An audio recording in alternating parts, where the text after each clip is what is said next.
Meu Brasil, a TV Brasil fez uma reportagem extraordinária, o caminho da reportagem aí, mostrando o roteiro do golpe, o roteiro do mequetrefe capiroto Bolsonaro, toda a trama golpista do mequetrefe capiroto Bolsonaro desmascarada completamente pela TV Brasil, e você vai ficar horrorizado com as cenas aqui da TV Brasil nessa tentativa de ato golpista do dia 8 de janeiro, desde o início, desde a insuflação do mequetrefe capiroto Bolsonaro na população e até a execução da tentativa frustrada de golpe, graças a Deus. Vamos ao vídeo.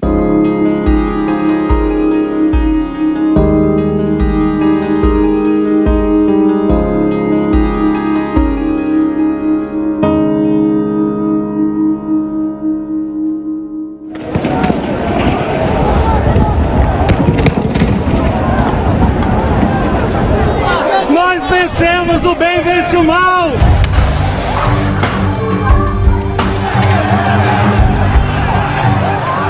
Dois anos atrás, no dia 8 de janeiro de 2023, o Brasil assistia a um dos episódios mais marcantes da história recente do país: a invasão e depredação das sedes dos três poderes em Brasília. Revoltados com a derrota nas urnas, bolsonaristas pediam o cancelamento das eleições, intervenção militar, a volta do AI-5 e o impeachment do ministro do STF, Alexandre de Moraes. Mas uma pergunta ficou sem resposta: quando exatamente começa o movimento golpista que culmina com os atos do dia 8 de janeiro? Tomamos o STF, tomamos o Congresso, o Palácio do Planalto. Vai proteger? Vai proteger nós, a polícia! E o Bolsonaro soube manipular muito bem esses sentimentos populares, já desde o começo do governo, já na verdade na eleição de 2018, já aventando a possibilidade de fraude eleitoral, a pauta do voto impresso, que o sistema não era seguro, e isso tudo acaba desembocando no 8 de janeiro. Ele anunciou inúmeras vezes que ele não aceitaria o resultado das urnas, né? Isso já é um processo de tentativa de golpe, isso já estava ali colocado por ele o tempo todo, reafirmado. Só digo uma coisa: só Deus me tira da cadeira presidencial. E me tira, obviamente, tirando a minha vida. Quem estava observando e prestando atenção não tinha nenhuma dúvida que havia construção de um golpe. Isso aparecia na fala do Bolsonaro para os diplomatas que ele convocou, aparecia no general americano que veio ao Brasil meses antes da eleição dizer que os Estados Unidos não aceitariam um golpe. Por que um general americano tinha que dizer isso, né? E isso vai sendo gestado pelo discurso do Bolsonaro ao longo dos anos e se intensifica no período da presidência da República. Tem essa manifestação desde a posse do ex-presidente. Essa é a nossa bandeira, que jamais será vermelha. Só será vermelha se for preciso o nosso sangue para mantê-la verde e amarela. Nós temos depois as manifestações que ele chama para o 7 de setembro. Dizer a você que qualquer decisão do senhor Alexandre de Moraes, ex-presidente, não mais cumprirá. O que pra gente é sem precedentes é, por exemplo, um presidente da República chegar a um nível de pedir o impeachment de um dos integrantes da corte. Apareceu na reunião, né, claramente na reunião ministerial pré-eleição, que já foi uma ação do Supremo de revelar a dinâmica do golpe. Nós sabemos que se a gente reagir depois das eleições, vai ter um caos no Brasil, vai virar uma grande guerrilha, uma fogueira no Brasil. Depois do processo eleitoral, a gente se recorda que o presidente ficou em silêncio, o presidente Bolsonaro. E a gente assistia aquilo de uma forma muito diferente do que nós vimos nos outros anos recentes da política brasileira, né, com transição de governo pacífica. E nos últimos meses, pós-eleição já, quando ele não reconhece a vitória do presidente Lula, fica sumido das últimas cerimônias do governo, e ali agora o que a gente sabe é que o que eles estavam planejando, construindo detalhadamente, inclusive imprimindo, era um plano para dar um golpe que previa até assassinato. Investigações recentes da Polícia Federal trouxeram à tona elementos que ajudam a montar o quebra-cabeça da tentativa de golpe que aconteceu no Brasil no final do mandato de Jair Bolsonaro. Eu creio que pela primeira vez na história um inquérito se aprofundou tanto nessa temática e permitiu, eu diria até infelizmente, nos mostrar o quanto nós, em que momento até nós chegamos e o quanto que estávamos de fato muito próximos a um golpe de Estado. A operação contra-golpe da Polícia Federal mostra que a ideia era evitar que Lula e Alckmin assumissem o governo. Esses detalhes, a riqueza de detalhes nas mais de 800 páginas desse relatório final, e esse é só o relatório, o inquérito tem milhares de outras páginas, sinalizam e talvez mais que isso, né, apontam com muita firmeza a conclusão de que um golpe de Estado gestado por pessoas que deveriam defender o Estado e defender a democracia participaram de forma tão vexatória, até eu diria. Mesmo a gente tendo vivido tantos absurdos no governo Bolsonaro, ainda assim é muito impactante essa informação, né, de que isso foi tão planejado, orquestrado. A tentativa de me envenenar, eu e o Alckmin, não deu certo, nós estamos aqui. Era uma intervenção, de fato, inconstitucional no Estado brasileiro. E durante todo esse tempo, quando essas conversas acontecem, o Bolsonaro está presente e inflamando essas conversas. Em algum momento, ele percebe, e algumas outras pessoas percebem, que isso tem uma chance de não dar certo. O plano golpista, intitulado Punhal Verde e Amarelo, incluía o uso de armamentos extremamente letais e artefatos explosivos e tinha a participação de militares com formação em forças especiais, os chamados Kids Pretos. E os Kids vão ser acionados dentro desse raciocínio para botar em prática um plano que seria no dia 15 de dezembro de 2022 para sequestrar, prender e aí envenenar, jogar bomba. Essas pessoas vão ser investigadas. Um general da reserva está preso, outro militar já foi condenado. Isso não significa que a instituição inteira estivesse contaminada. Sempre houve grupos que se articularam dentro do Exército, grupos de poder e grupos que tinham interesse em subverter a ordem. Faltou basicamente ali uma assinatura, um sim, quer dizer, o golpe estava pronto, estava articulado, faltou alguém que, como se fosse antigamente, colocasse um tanque na rua. Foi assim em 64. Como é possível um golpe nesse momento? São tanques, cavalaria, vai ter ocupação de instituição de senadores, quer dizer, tudo isso parecia muito datado, né? Isso parecia assim anos 60. E quando a gente faz uma linha do tempo da história do Brasil, essa é a gente que estava nos porões na ditadura militar. É o grupo político que torturou pessoas e que nunca escondeu isso e que defendeu o torturador. Pela memória do coronel Carlos Alberto Brilhante Ustra, o pavor de Dilma Rousseff. O que nós fizemos para permitir que isso acontecesse? O que nós devemos fazer para que se evite isso? Eu acho que a politização das Forças Armadas e da polícia é muito ruim para o sistema e, de alguma forma, é a causa deste fenômeno que ocorreu. Tenderia a ser um golpe com requintes de profunda violência e de sangue derramado de brasileiros. Nós vamos regularizar o 8 de janeiro, nós vamos normalizar a cadeirada, nós vamos normalizar tanques na rua, a gente vai normalizar os discursos de ódio. Se a invasão americana já foi patética, a nossa tinha potencial para ser em dobro, e ela foi, né?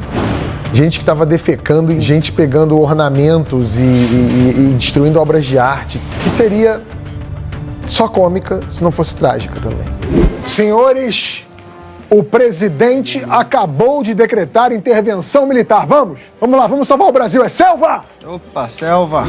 Essa sombra do golpe, ela já estava presente há muito tempo, né?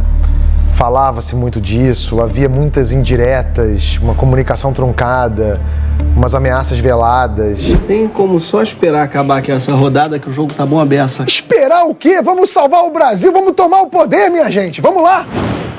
O inquérito da PF aponta que a disseminação da narrativa golpista mantinha os acampamentos mobilizados.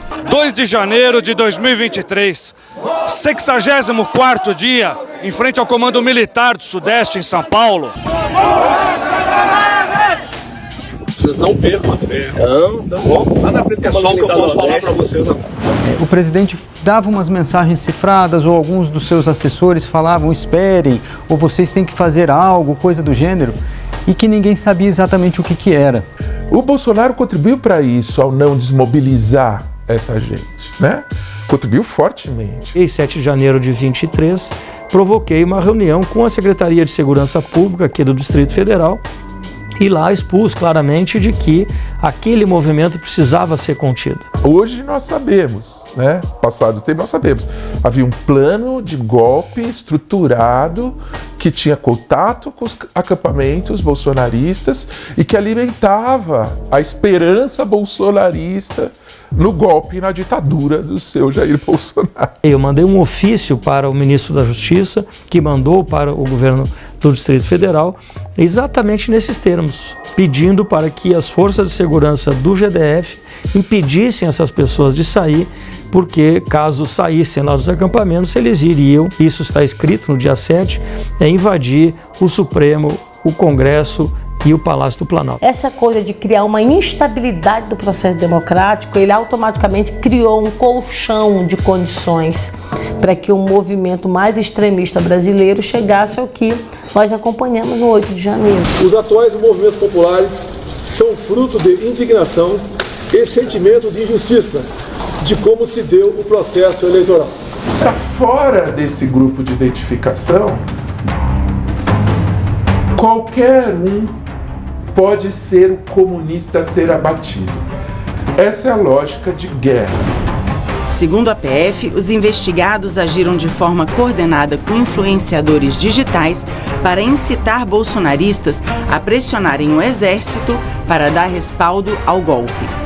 Mas que de preto, por favor, o senhor tem que dar uma forçada de barra com o alto comando, caramba, com o General Freire Gomes, com o General Paulo Sérgio.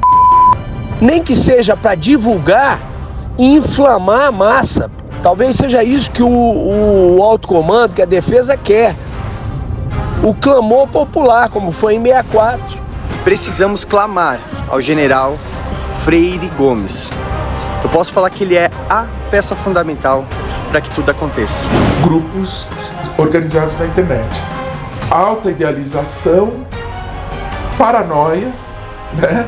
A paranoia é fora do nosso grupo. Existe um grande mal que está destruindo a civilização. Gente, faz anos que a gente está pedindo intervenção militar. Agora que rolou, vamos lá, pô. Pra mim era mais um grito de guerra, assim, feito a gente gritar: selva! A gente quer ir pra selva? Não quero ir pra selva. Tu quer ir pra selva? Tu quer ir pra selva? Deus me livre.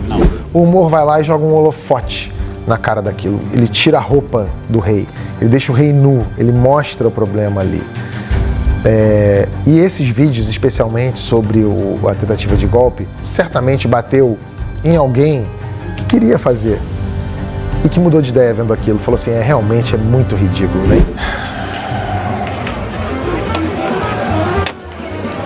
Isso que vocês estão jogando aí é biriba? Biriba. Uhum.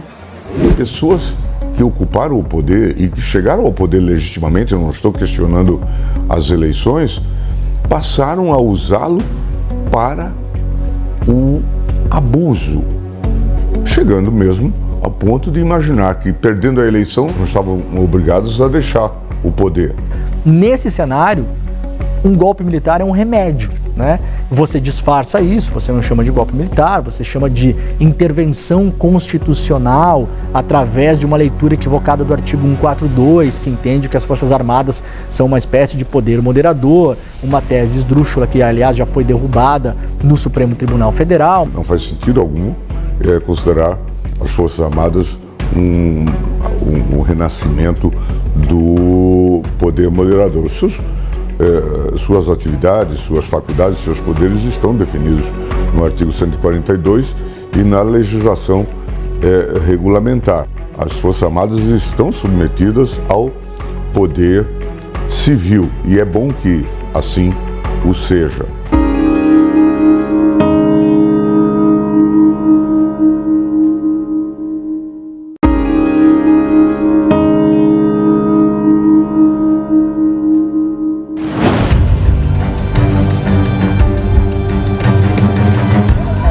Em maio de 2023, o Congresso instalou uma CPI sobre o 8 de janeiro. 5 meses depois, 61 pessoas foram indiciadas, incluindo Bolsonaro e 5 ex-ministros, todos acusados de tentativa de golpe de Estado. A CPMI deu uma grande contribuição para o Brasil. Nós tivemos aqui mais de 2.000 presos, nós temos agora vários condenados, centenas de condenados, com condenações que chegam a 17 anos, e nós tivemos a inelegibilidade do ex-presidente da República. A gente acabou de ter agora aqui um senhor que veio e ateou, uma bomba no próprio corpo, né? Então, assim, a gente não pode dizer que estamos resolvidos a situação. E eu separaria esse tipo de conduta que houve de ataques, de ameaças, de terrorismo, do que é realmente um discurso legítimo de direita. Um discurso legítimo de direita, conservador, está na sociedade. A gente não pode ter a ingenuidade de acreditar que lobos solitários têm ideias sozinhos de se explodir na frente do Supremo. E esse bolsonarismo, ele está articulado. Ele tem dinheiro. Ele está articulado com outros países do mundo. Ele tem técnica. Ele usa tecnologias sofisticadas. A gente continuará discutindo isso ainda, pelo menos até o ano de 2026, quando nós vamos ter uma nova eleição, muito provavelmente com o presidente Bolsonaro fora, porque está inelegível e pode eventualmente ser denunciado e condenado pelo Supremo Tribunal Federal. Outro episódio recente foi a prisão do general Braga Neto, ex-ministro da Defesa de Bolsonaro, indiciado por obstruir as investigações. Ele, junto como parceiro de chapa do Bolsonaro, e isso era uma coisa que a gente ouvia no bastidor, é que o Bolsonaro tinha escolhido ele para que, caso precisasse um golpe, ele seria o responsável por acionar as Forças Armadas. Há atos executórios desse plano, há vigilância do ministro Alexandre de Moraes, há impressão desses documentos, há um planejamento executado, há reuniões sendo feitas, há pagamentos de valores, há deslocamentos, há o processo de anonimização daqueles principais investigados, ou seja, havia muitas ações em curso.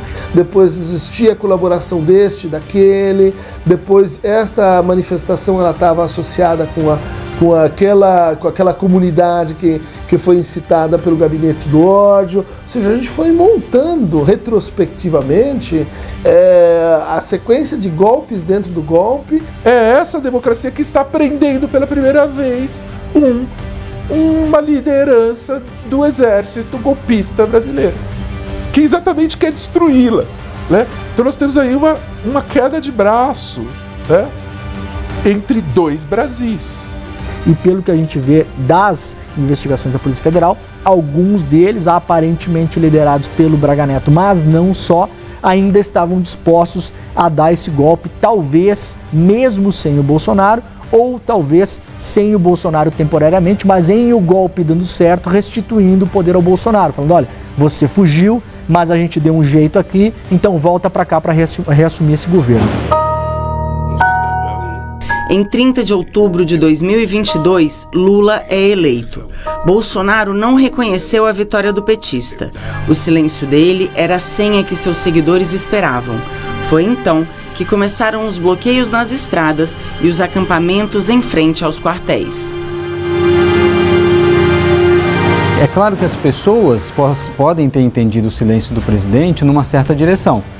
E também sabemos que o presidente, durante todo o período dele na presidência, entrou em conflito, especialmente com o Supremo Tribunal Federal, e falou muitas coisas, participou de manifestações contra o Supremo. Começa uma articulação, de fato, material para que o Lula pudesse não assumir. E a grande ideia era encontrar, de algum modo, algum motivo que desse uma vaga esperança de que a eleição tivesse sido fraudada. Contrata-se uma consultoria pelo partido do Bolsonaro, de uma empresa muito obscura, que faz lá uma espécie de verificação do processo eleitoral, meio artesanal, meio picareta, e mesmo assim chega à conclusão que não havia nenhum problema nas urnas. O PL, partido do Bolsonaro, esconde esse resultado e divulga um resultado fraudulento em relação a isso, instam o Exército a fazer um acompanhamento do processo eleitoral, o Exército faz o acompanhamento, o relatório é bem claro, dizendo que não há nenhum indício de fraude nas urnas, forçam o então comandante a não falar isso, então o Exército solta uma nota dizendo que não identificou nenhum processo fraudulento, mas não pode garantir que não haja fraude, né? É uma forma de manter acesa a chama, e naquele momento eles entendem que, de fato, o governo Bolsonaro acabou. Nesse ínterim, entre o final de novembro e dezembro, é que uma parte desses militares decide então ir para o tudo ou nada. Então nós vamos ter esse novo quadro, um protagonismo dos militares na política, que a gente não tinha vivenciado antes, sob 88. Em suma, vamos ter esse regresso que vai se revelar extremamente perigoso. E muitos viram nessas aglomerações formas de seita. Você tira a pessoa da seita e ela diz, opa, voltou aqui normal, é o meu velho filho, é o meu marido. Se eu escrevesse um roteiro dizendo que ia ter gente marchando, fingindo que é soldadinho, com um chapéuzinho, queimando pneu, botando lanterna de celular pro alto para ver se alguma comunidade alien ia ajudar o golpe, se eu escrevesse um negócio desse na sala de roteiro, eu ia falar assim, não, isso aí tá exagerado, não rola. E tudo isso aconteceu. Eu tive algumas vezes no acampamento, conversei com algumas pessoas, teve um que me abordou um dia lá, que ele falou para mim que ele era um extraterrestre, que ele estava ali infiltrado e que assim que o exército tomasse, os extraterrestres iam ajudar o exército a tomar o poder. Declaro aberta... Um mês após a vitória de Lula, uma audiência pública foi realizada para discutir inserções de propagandas políticas eleitorais. No entanto, os participantes aproveitaram para propagar informações falsas e acirrar as manifestações. Esse remédio que a Constituição Federal traz é artigo 142. Pelas cadeiras arrancadas, pelos danos que causaram, que havia uma raiva intrínseca que foi, de alguma forma, manifestada nessas agressões.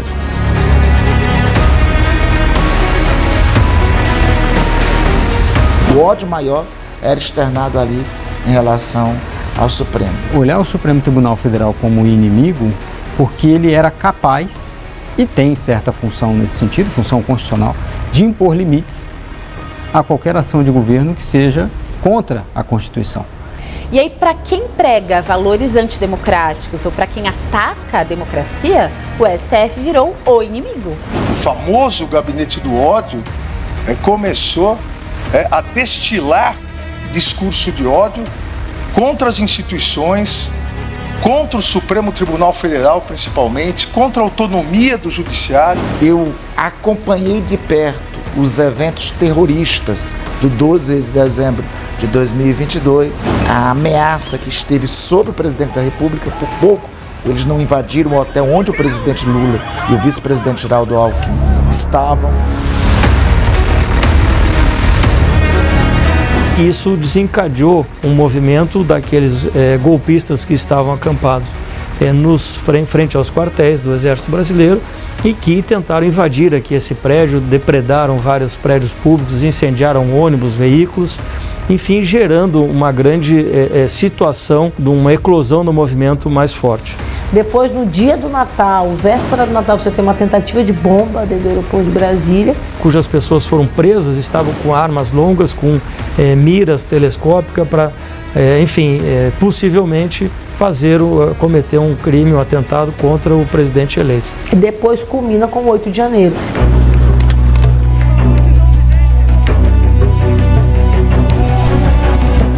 Às vésperas da posse de Lula, Bolsonaro viajou para os Estados Unidos, contrariando o rito democrático ao se recusar a passar a faixa presidencial.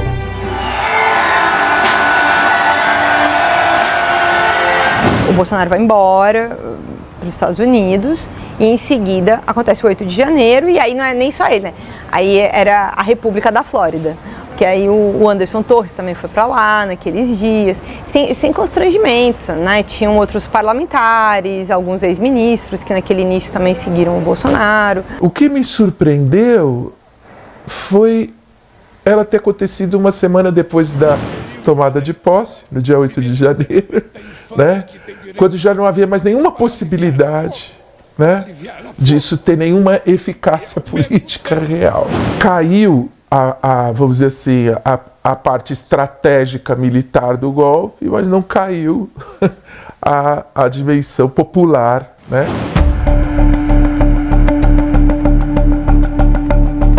Eu imaginava que pudessem organizar algo para o dia da posse. Meu receio era esse. O que eu não esperava era a negligência coordenada e organizada para permitir que eles acessassem as sedes dos três poderes. E percebíamos, né, que havia um déficit explícito de segurança, de policiamento, de que as falas eram alteradas, que havia um conteúdo assim messiânico e exacerbado das pessoas que estavam reunidas. Uma atuação muito, eu diria, tímida, uma situação, uma operação mal planejada, uma operação que não condiz com a altura e o trabalho que a Polícia Militar do Distrito Federal faz durante toda a sua história. Eles partiram para o ataque! Se alguém com poder de tropa decide colocar uma tropa na rua, seja em Brasília ou em qualquer outro lugar do país, poderia gerar um impasse democrático. Isso não aconteceu porque havia pessoas ali dentro que tinham noção e não se dobraram aos interesses de uma minoria golpista. Na hora H, o Exército e a Aeronáutica não assinaram o contrato do golpe. Eu sabia que eles não aceitariam pacificamente o resultado das eleições de 30 de outubro de 2022. Eu fiquei estarrecida, eu levei minutos para acreditar no que eu estava vendo, porque a imagem foi uma imagem avassaladora, uma multidão de gente aqui dentro do prédio, subindo a rampa do Congresso Nacional. Como se uma fotografia ou um filme da minha vida tivesse sido rasgado, né? Foi a sensação que eu tive. Estava rezando assim para ninguém botar nenhuma tropa na rua, porque aquilo poderia ser a fagulha que faltou. A essa altura não tem nenhuma alternativa para eles senão serem presos. Sou contra a anistia. Há certos valores com os quais a gente não pode brincar. Enquanto a gente não responsabilizar os militares pelos crimes que eles cometem, eles vão repetir e repetir e repetir. Precisamos cuidar, precisamos estar vigilantes todo o tempo para que as instituições sigam fortes e que a democracia seja preservada.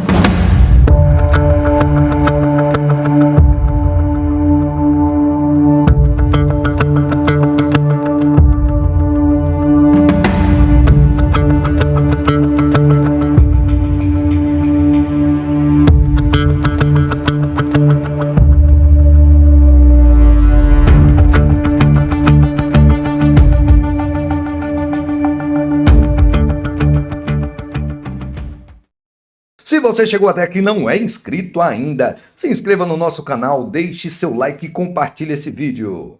Bombou na net, conhecereis a verdade e a verdade vos libertará. Não esqueça de compartilhar esse vídeo, mandar no grupo do Zap, no grupo dos amigos, no PV de cada bolsonarista. Conhecereis a verdade e a verdade vos libertará.